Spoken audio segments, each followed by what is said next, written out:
ever wondered what really goes on behind the camera when two TV icons share the screen? People remember the Andy Griffith Show for its small-town wisdom and warm laughs, but hidden beneath Mayberry's postcard perfection lay a world few ever saw. It's easy to forget that Andy Griffith and young Ron Howard weren't just fictional characters. They were real individuals with complexities, challenges, and triumphs that shaped who they became. In this story, we're peeling back the curtain to reveal the side of their relationship you never saw on screen. By the end, you'll see just how much was at stake for both mentor and protege, and why their connection still fascinates generations of fans. Keep watching, because what we're about to uncover might just change the way you remember those idyllic fishing scenes and father-son heart-to-hearts forever. Ron Howard was practically born with a spotlight overhead. His parents, Rance and Gian, were working actors who introduced him to the ins and outs of show business before he could even recite his ABCs. By the time he was a toddler, he had already appeared in commercials and even snagged a small role or two. For most kids, 3 years old is about finger painting and running around the backyard, but Ron was busy standing in front of cameras, learning how to say his lines without fidgeting. By the late 1950s, directors began to notice that there was something special about this red-headed boy who seemed more at ease on a set than most adults. That ease caught the attention of casting agents who recognized his ability to show real emotion, something surprisingly rare in a child actor. So, when the producers of an upcoming family sitcom were looking for a fresh face to fill the role of a sweet, inquisitive small-town kid, Ron made the perfect fit. That sitcom, of course, was the Andy Griffith Show, and the man at the helm, the one whose name appeared in the title, was more than just a leading actor. Andy Griffith had a magnetic presence, the kind that could dominate a scene with a single glance or a raised eyebrow. He was a hometown boy from Mount Airy, North Carolina, who once dreamed of teaching music, only to find himself whisked into show business by a viral, for its time, comedy monologue about football. He had made a name for himself through sheer grit and natural charm. So, when the new series needed a star who could embody the warmth and wit of a small-town sheriff, nobody else even came close. On paper, Andy Griffith and 6-year-old Ron Howard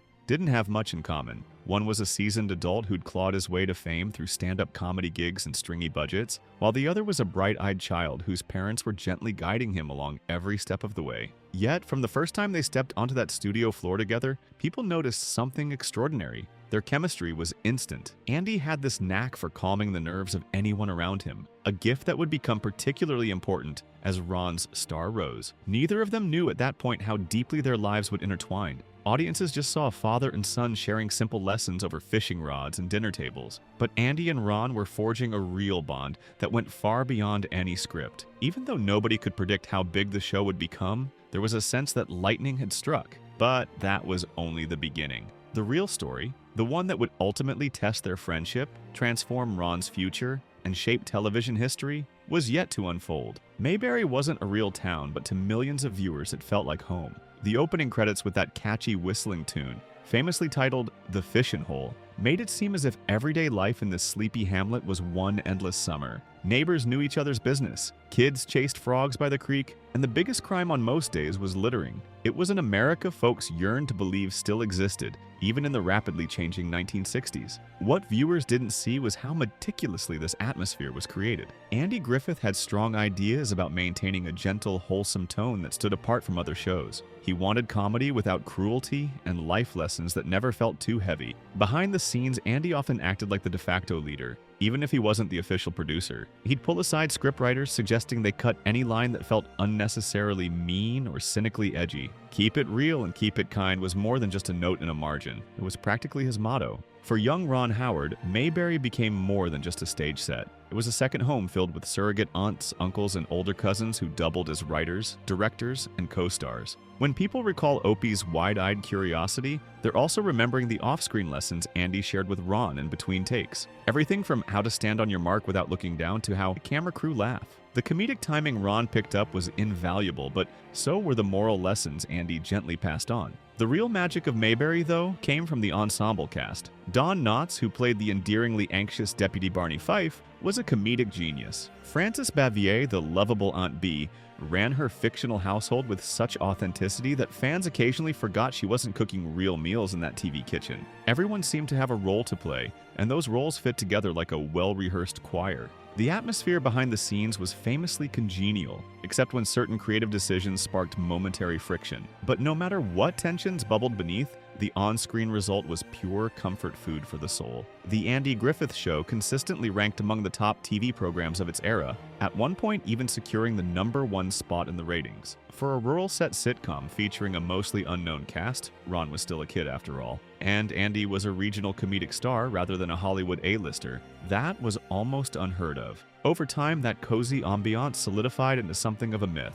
Mayberry represented a simpler world where personal relationships mattered more than material gains. Ron was soaking up every bit of it, on camera and off. What viewers didn't realize was that the real action unfolded once the director yelled, "Cut!" And it was during those breaks that Andy and Ron's relationship evolved far beyond scripted lines. But that wasn't the whole story. Beneath the calm surface, real life had its share of heartbreaks, revelations, and surprising controversies that not even the show's most devoted fans suspected. Mentorship can be a casual thing. A few pointers here, a kind word there. But Andy Griffith took his responsibility toward young Ron Howard seriously. He saw talent and curiosity in the boy, and he wanted to help shape it without ever letting Ron lose that natural spark. Cast members remember Andy crouching down to Ron's level and explaining how each camera angle worked, or gently reminding him to stay in character when the scene called for a serious moment. Yet Andy wasn't always the affable father figure fans saw on TV. He had his own ambitions and creative control issues. Some days, if a writer proposed something Andy felt was out of step with Mayberry's tone, he'd clamp down hard. He insisted on a consistent vision for the show, which might make him sound controlling.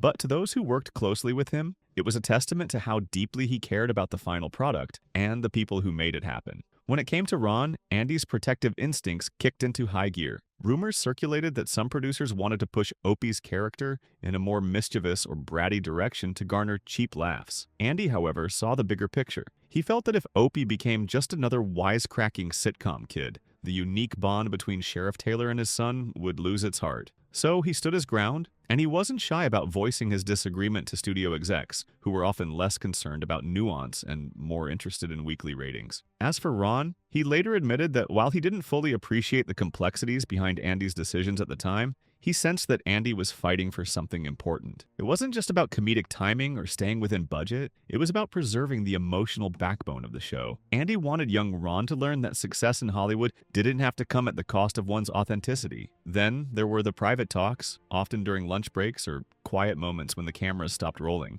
Andy would share stories of growing up in Mount Airy, how he once couldn't afford a guitar, and the way hardship can build character without hardening your heart. He nudged Ron to explore other facets of show business if he ever felt acting wasn't enough. Maybe it was editing or writing or even directing, Andy would say. Don't limit yourself just because people know you as Opie. It's no exaggeration to say these conversations laid the groundwork for Ron's later decision to step behind the camera. Andy's guiding philosophy was to love what you do and never forget where you came from. That perspective would become all the more important when both of them discovered that the show's success came with its own set of complications and revelation. For all its folksy warmth, the Andy Griffith Show wasn't immune to controversy. The cast mostly got along, but behind the scenes there were whisperings about salary disputes, creative battles, and even personal strife that occasionally cast a shadow over that sunny exterior. One story in particular featured Andy standing up for Don Knotts when the comedic sidekick felt undervalued. Andy reputedly approached the network bigwigs, demanding they recognize Don's pivotal role. He won that round, but it revealed a fiercer side to Andy that few suspected. Some fans might be shocked to learn that not everyone on set was always in perfect harmony.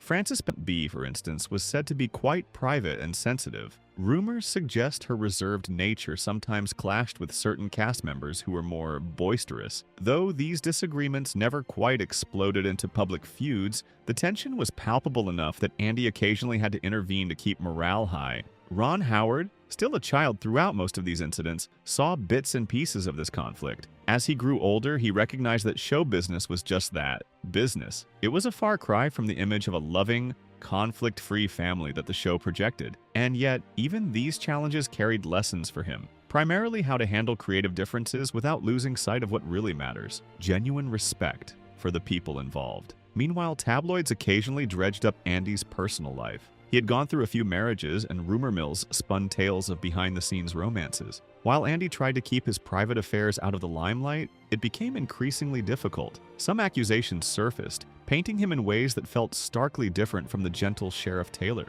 No matter the veracity, these rumors stung. Andy's reaction was a mix of quiet frustration and firm denials. He rarely spoke publicly about them, preferring to keep the narrative on the show's achievements rather than personal controversies. Through it all, Andy and Ron's relationship remained steadfast. If anything, these trials tested and strengthened their bond. Andy protected Ron from the rumor storms and shielded him from the more toxic elements of show business. And Ron, for his part, remained respectful of Andy's privacy, never prying into matters he sensed were off-limits. For years, these behind-the-scenes tensions and revelations stayed under wraps, eclipsed by the overwhelming success of the show. But they planted seeds that would eventually help Ron forge his own path, and a legacy that would reach far beyond Mayberry's borders. When the Andy Griffith Show wrapped its 8th and final season, Ron Howard stood at a crossroads. He was a teenager who had spent a massive chunk of his childhood playing Opie Taylor. While most kids his age were worrying about baseball tryouts or homework, Ron was questioning whether he wanted to continue acting at all. He didn't resent the show, on the contrary, it had given him a second family and experiences few children ever get. But deep down, he wanted to explore broader horizons. He enrolled at the University of Southern California's School of Cinematic Arts, diving into the world of directing and producing. The behind-the-camera magic had captured his imagination years earlier, spurred in no small part by Andy's encouragement to keep dreaming bigger. While at USC, Ron analyzed scripts, studied shooting techniques, and absorbed the nuances of storytelling, an education that would prove invaluable. In 1974, he took on the role of Richie Cunningham in Happy Days, a show that became a cultural phenomenon. It introduced him to a much larger audience, but also tethered him to the identity of the affable, clean-cut teenager from Milwaukee. Hollywood is known for typecasting, and Ron worried he would never escape the bubble of being America's favorite nice guy. Yet, in the mid-1970s, fueled by creative ambition, he convinced legendary producer Roger Corman to let him direct a film called Grand Theft Auto 1977. It was a low-budget flick, more an experiment than a masterpiece, but it was proof that he could hold a megaphone and call the shots. By the 1980s, he was helming well-received movies like Splash, 1984, starring Tom Hanks and Daryl Hannah, and Cocoon, 1985, showcasing a sensitive grasp of storytelling that could draw audiences into fantasy without losing emotional depth. This remarkable career transition culminated in true critical acclaim when Ron directed Apollo 13, 1995. The film was gripping, turning a historical NASA incident into a heart-pounding drama that earned multiple Academy Award nominations. Then came A Beautiful Mind, 2001, a tour de force that won Ron the Oscars for Best Director and Best Picture. No longer was he just Opie or Richie. He was a visionary director whose work commanded respect in even the most refined cinematic circles. All of it, the confidence, the storytelling skill, the leadership style, traced back in part to what Andy Griffith had taught him. From standing up for creative integrity to treating cast and crew with dignity, Ron borrowed many pages from Andy's playbook,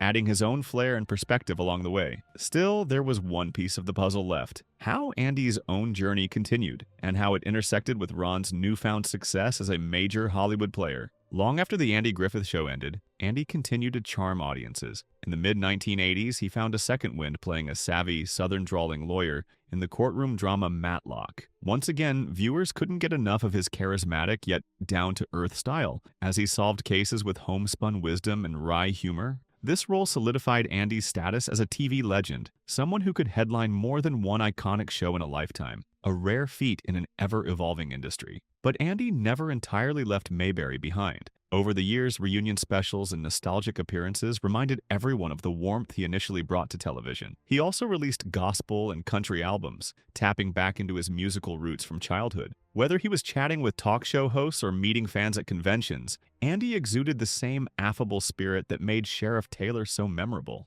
Behind that genial persona, however, Andy's later years weren't all sunshine. He endured health scares, including a severe heart attack and a grueling bout with Guillain-Barré syndrome, a condition that temporarily left him unable to walk. Doctors were shocked at his resilience. He battled back each time, crediting his faith and love for storytelling as primary motivators. When he struggled to stand, he still found a way to sing or pick up his guitar. It was this relentless spirit that held his personal life together and remained a guiding light for those who admired him, including Ron Howard. Andy and Ron kept in touch, often through phone calls or quiet get-togethers far from Hollywood's flashbulbs. By then, Ron was a critically acclaimed director, yet he never forgot who had first steered him toward an understanding of what leadership and integrity looked like on a set. Andy was proud of the man Ron had become, showering him with fatherly approval in a way that made Ron realize their bond transcended anything that could be captured in a sitcom. It's worth noting that even as Andy aged, the principles he lived by, respect, humility, and honest storytelling, remained unchanged. He sometimes offered Ron gentle counsel about navigating Hollywood's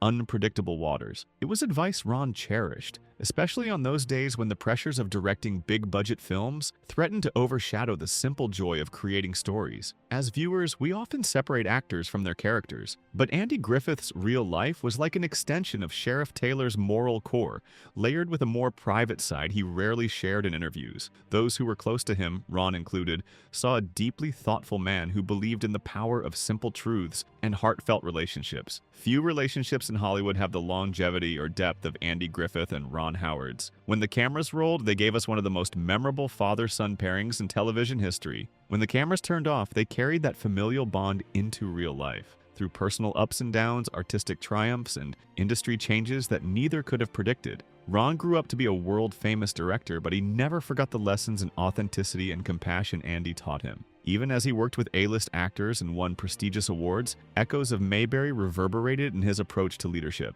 Treat your team like family, stand up for what you believe in, and never lose your sense of wonder. Meanwhile, Andy remained the quiet cornerstone who proved time and again that genuine kindness and unwavering dedication could coexist with massive success. The Hollywood machine can chew people up without mercy, but Andy navigated it with grace, always mindful of the young boy he once guided into the industry. It's telling that even decades after The Andy Griffith Show, Ron spoke of Andy not just as a former co-star, but as a lifelong mentor whose imprint shaped everything from his directing style to his personal values. And their story reminds us that sometimes the simplest of bonds can produce the greatest legacies. Andy and Ron started out as co-stars, became something akin to father and son, and evolved into creative partners in spirit. Their journey wasn't always smooth. Creative tensions, personal challenges, and health scares could have fractured a lesser connection. Instead, they forged an unbreakable link that extended far beyond a soundstage in 1960s Hollywood. So, the next time you watch an old episode of The Andy Griffith Show and see Opie looking up at Sheriff Taylor,